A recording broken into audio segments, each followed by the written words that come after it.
Ils n'ont pas forcément, ces enfants, envie d'être figés dans leur handicap. Beaucoup disent rêver d'une vie normale. Comment vous les avez convaincus? Comment vous avez convaincu les familles? Je crois que ça n'a pas été facile. Ça n'a pas été facile de s'introduire dans une famille comme ça avec un enfant en situation de handicap.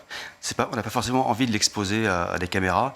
Et en fait, quand ces familles ont compris que ce film pouvait aider au contraire la situation du handicap et peut-être changer le regard des gens et des enfants. C'est là qu'on vous a dit oui. C'est là qu'on nous a dit oui tout de suite. Parce que, comme par exemple ce jeune garçon Xavier au Rwanda, il a été reclus chez lui et sa maman ne voulait pas vraiment qu'on le filme. Et finalement, quand elle s'est rendue compte que grâce à ça, d'autres enfants albinos au Rwanda pouvait éventuellement aller à l'école, elle a dit oui.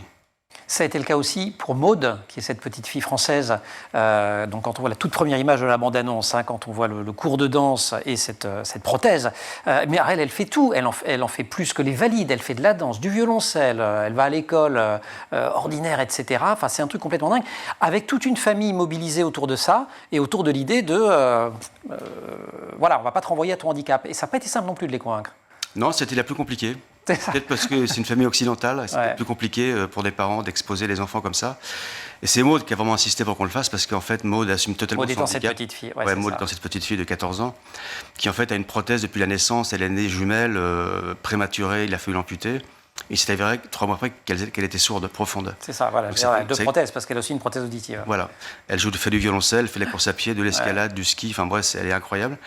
Tout simplement parce que ses parents ont décidé de ne pas la mettre dans une école d'handicapés, mais de la garder avec sa sœur jumelle. Et en fait, elle a grandi avec sa sœur jumelle.